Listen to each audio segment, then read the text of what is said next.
ciri bahasa dan fungsi bahasa. Sebelumnya, perkenalkan nama saya Nidya Zulkarnaini dengan NIM 2211162200026 dan teman saya yang ada di sebelah sana. Perkenalkan nama saya Dunia Rahmawati dengan NIM 22111632000.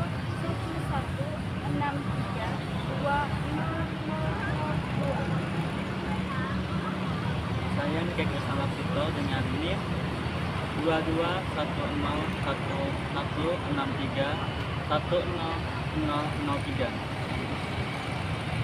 Perkenalkan nama saya Putri Fatimah dengan NIM 2210116220021.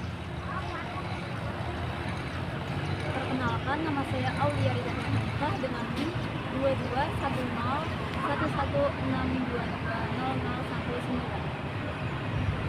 Baik, pemaparan akan disampaikan yang pertama oleh saudari Lini, yang kedua oleh saudara Mike, yang ketiga adalah saudari Husnu, yang keempat adalah saya sendiri, Zulfa, dan yang terakhir adalah saudari Aulia.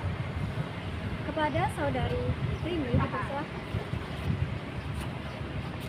Nah, oke. Saya akan menjelaskan apa itu bahasa. Jadi pengertian bahasa secara sederhana, bahasa adalah alat untuk menyampaikan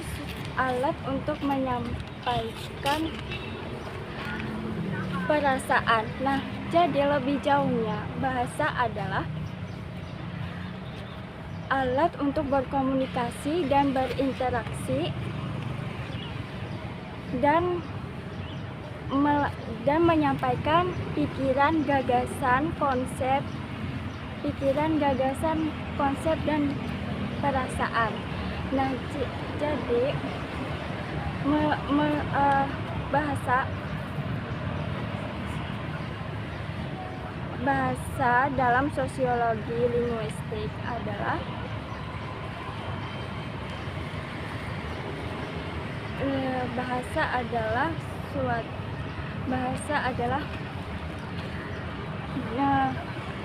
diartikan sebagai sebuah sistem lambang yang bersifat arbitrer, dinamis,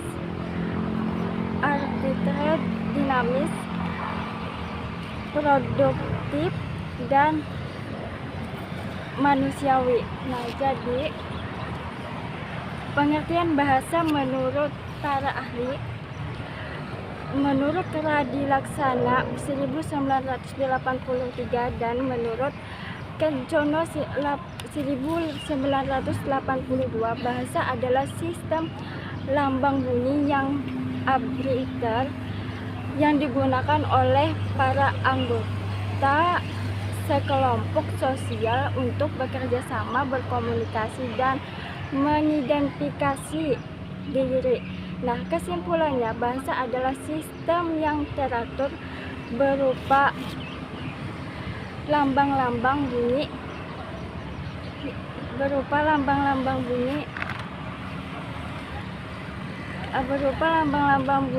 yang digunakan untuk mengekspresikan perasaan dan pikiran bahasa tersebut. Jadi, saya akan menjelaskan apa itu ciri-ciri bahasa. Ciri bahasa sebagai bunyi. Jadi, bahasa adalah bunyi yang disampaikan oleh alat ucap manusia. Nah, itu bunyi. Contohnya,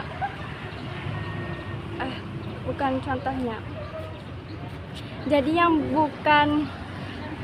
bukan termasuk sebagai ciri bunyi adalah seperti teriakan, bersin, batuk. Nah, itu bukan sebagai lambang bunyi, sebagai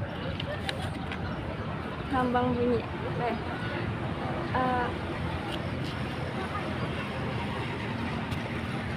Bahasa sebagai makna. Nah, berikutnya adalah bahasa sebagai makna. Bahasa itu bermakna.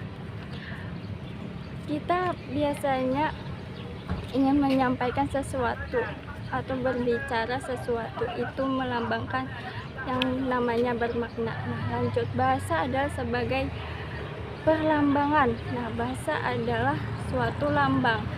Lambang itu adalah simbol. Inti dari lambang itu adalah memberikan isyarat kepada lawan bicara. Nah, jadi seterusnya akan dijelaskan oleh teman saya yaitu Michael.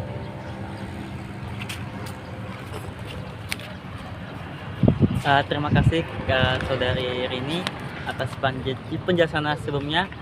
Kali ini saya akan menjelaskan ciri-ciri bahasa, sebagian ciri-ciri daripada bahasa, karena sebagian akan dijelaskan oleh teman saya juga.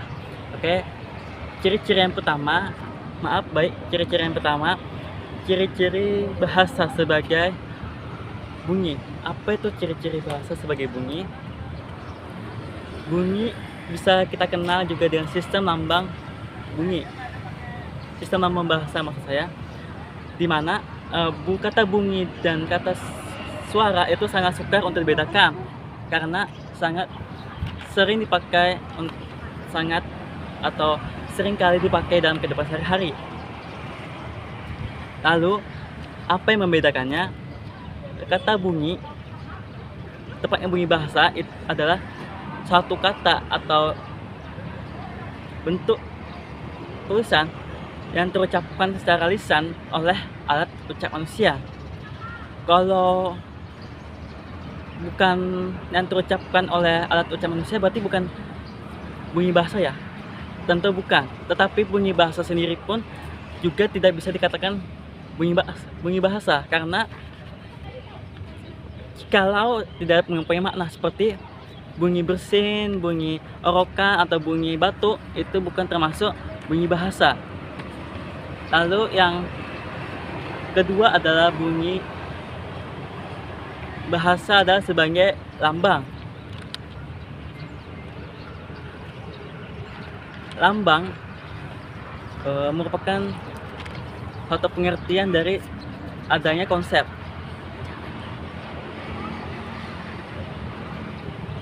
Di mana yang kita atur, yang dimana kita simpulkan bahwa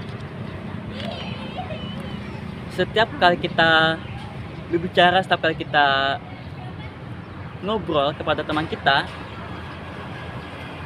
itu yang dinamakan lambang.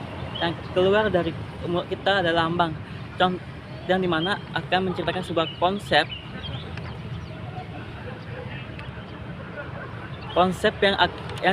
yang akan membahas itu. Menurut Abdul Khair pada tahun 2007, bagian 44, bahasa sebagai lambang tentu ada yang dilambangkan dan ada yang melambangkan, seperti yang saya jelaskan tadi. Entah itu suatu pengertian, suatu ide atau konsep, dan dimana akan disampaikan berupa wujud bunyi. Sisi lain, bahasa mempunyai makna, yaitu sebagai suatu kajian semiologi atau semiotika. Lalu yang ketiga, bunyi adalah sebagai sistem, di mana apa yang kita dengar, apa yang orang lain katakan, itu akan masuk ke dalam gendam pendengaran kita, lalu akan masuk ke dalam hati kita dan berproses untuk pemahaman kita dalam suatu bahasa. Lalu yang keempat adalah suatu bahasa sebagai arbitrer. Kata arbitrer itu adalah sewenang-wenang, atau yang kita kenal di suatu kelas yang biasa kita bahas itu adalah manusuka. Lalu apa yang dimaksud dengan arbitrer tersebut? Yaitu tidak adanya hubungan wajib antara lambang dengan konsep atau pengertian yang kita bahas dari lambang tersebut. Contohnya adalah konsep jenis hewan berkaki 4, yaitu yang kita kenal mungkin lambangnya adalah berbunyi kuda. Nah, kenapa kepikiran kata bunyi kuda maksud saya, kenapa tidak kata adu atau kuat, yang dimana hurufnya pakai D. Nah, begitu juga dengan contoh-contoh lain. Lalu ada yang terakhir, mungkin adalah contoh konvensional, di mana konvensional tadi masih berhubungan dengan ciri bahasa sebelumnya, yaitu arbiter.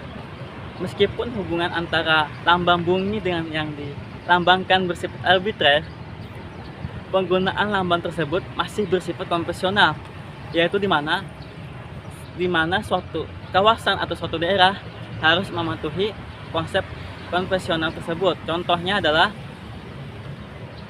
di kota A, sejenis hewan berkaki 4 yang digunakan sebagai kendaraan adalah kuda. Maka dari itu, pendatang baru atau orang baru yang memasuki kota tersebut harus mematuhi konvensional tersebut, yaitu menggunakan kata atau bunyi kuda. Berbeda dengan kota B yang menggunakan sapi sebagai kendaraan. Sebuah istilah yang dibuat belum tentu akan digunakan atau selalu digunakan, karena setiap penuturan bahasa atau setiap lafalan bahasa tentu akan berbeda-beda setiap daerahnya.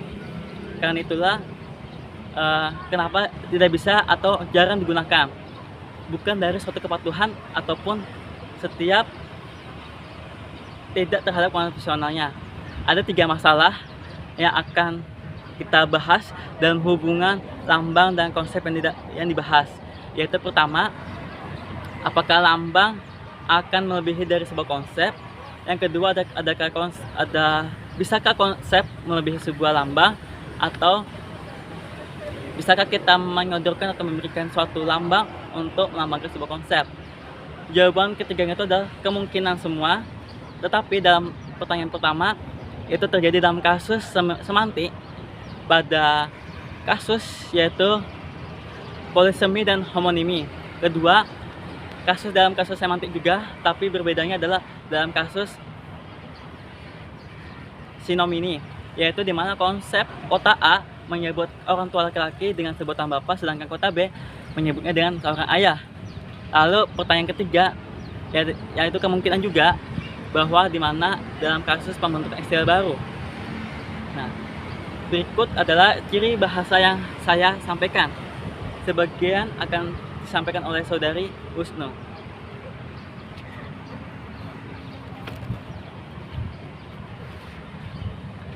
Ya baik, melanjutkan penjelasan dari saudara Mike. Masih mengenai ciri bahasa, saya akan menjelaskan tentang ciri bahasa yang terakhir, yaitu bahasa itu manusiawi. Maksudnya adalah bahasa itu manusiawi karena hanya dimiliki oleh manusia dan dapat digunakan oleh manusia itu sendiri. Lalu, bagaimana dengan burung beo yang bisa berbicara? Apakah itu dapat dikatakan sebagai bahasa? Untuk menjawab pertanyaan tersebut, dapat kita ketahui bahwa bahasa itu adalah sistem atau lambang bunyi yang diucapkan oleh mulut dan bersifat arbiter dan bermakna. Nah, untuk burung beo tersebut tidak memenuhi kategori ciri-ciri bahasa di dalam burung beo.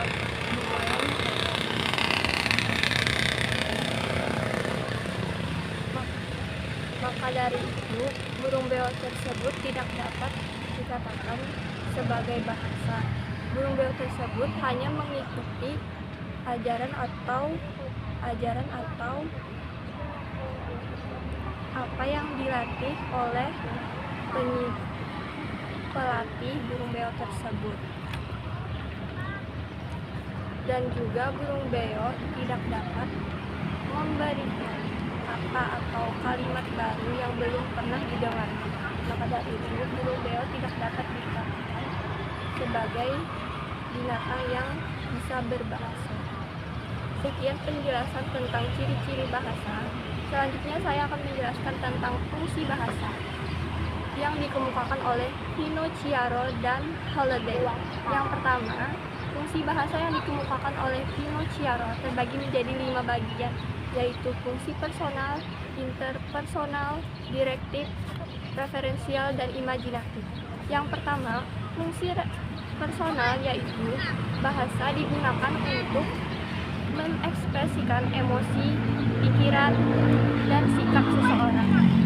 Fungsi yang kedua, fungsi interpersonal, yaitu bahasa digunakan untuk kontak antar pihak untuk saling berkomunikasi dengan tujuan memelihara relasi sosial. Yang ketiga, fungsi direktif, yaitu fungsi yang digunakan yaitu bahasa digunakan untuk mengontrol perilaku orang lain dalam bentuk nasihat, ajakan, diskusi, dan lain-lain. Yang keempat, fungsi referensial, yaitu bahasa digunakan untuk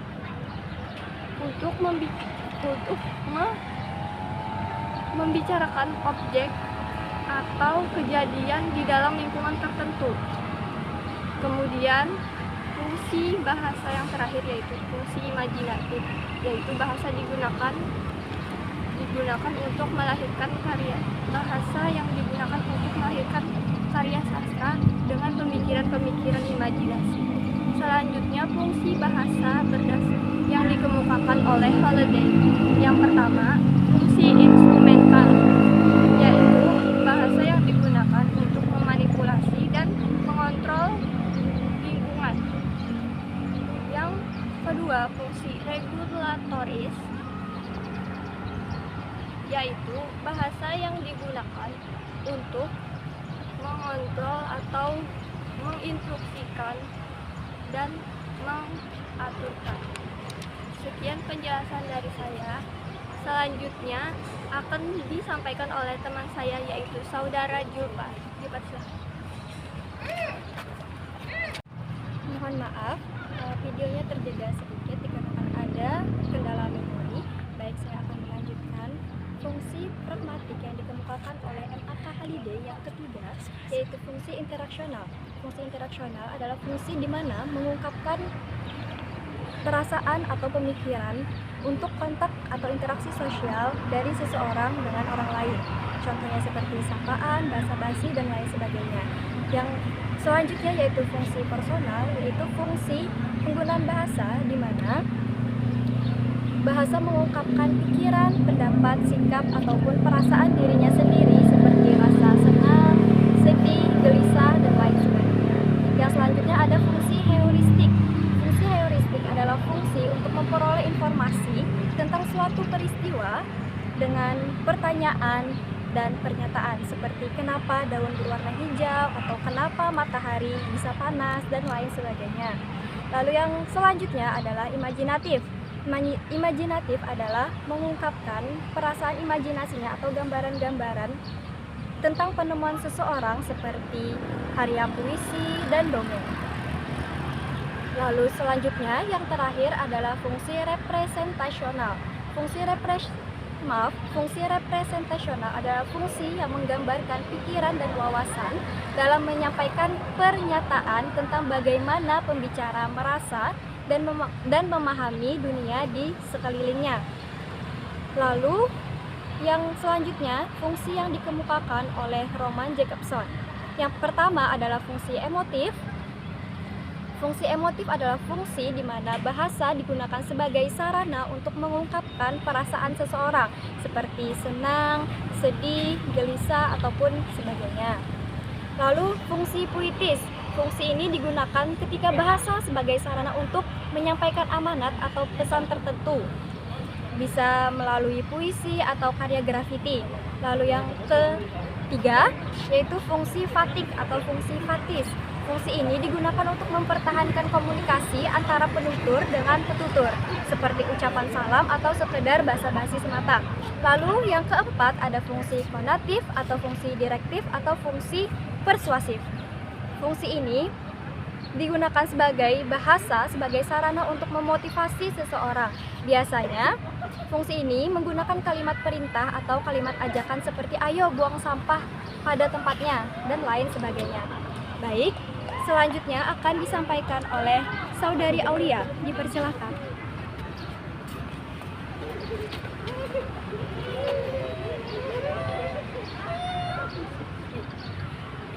Fungsi yang kelima menurut Roman Jacobson adalah fungsi referensial.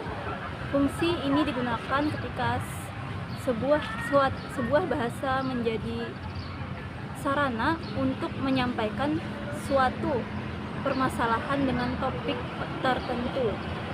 Yang keenam adalah fungsi metalingual. Fungsi ini digunakan ketika bahasa menjadi sarana untuk membicarakan bahasa dengan bahasa tertentu. Kemudian yang fungsi bahasa yang dikemukakan oleh Holmes dibagi menjadi 6, yaitu yang pertama adalah fungsi ekspresif. Fungsi ini digunakan untuk mengekspresikan perasaan atau emosional si pembicara seperti rasa gembira, senang, sedih, kesal, dan lain sebagainya. Contohnya seperti, saya sangat senang hari ini karena dapat berkumpul dengan keluarga besar saya. Kemudian yang kedua adalah fungsi direktif. Fungsi ini digunakan untuk meminta seseorang melakukan sesuatu. Fungsi ini memiliki makna perintah. Contohnya, ayo berangkat, atau bantu saya untuk merapikan meja ini. Fungsi yang ketiga adalah fungsi referensial, sama seperti yang dikemukakan oleh Roman Jakobson. Fungsi referensial ini berarti bahasa digunakan untuk menemukan, membicarakan, dan memecahkan suatu permasalahan dengan topik tertentu. Yang keempat adalah fungsi metalinguistik. Fungsi ini digunakan untuk membicarakan atau mengomentari bahasa itu sendiri. Fungsi yang kelima adalah fungsi puitis. Fungsi ini memfokuskan pada karakteristik bahasa yang indah dan estetik, misalnya puisi dan ritme. Fungsi yang keenam adalah fungsi fatis. Fungsi ini digunakan untuk memulai dan mempertahankan komunikasi.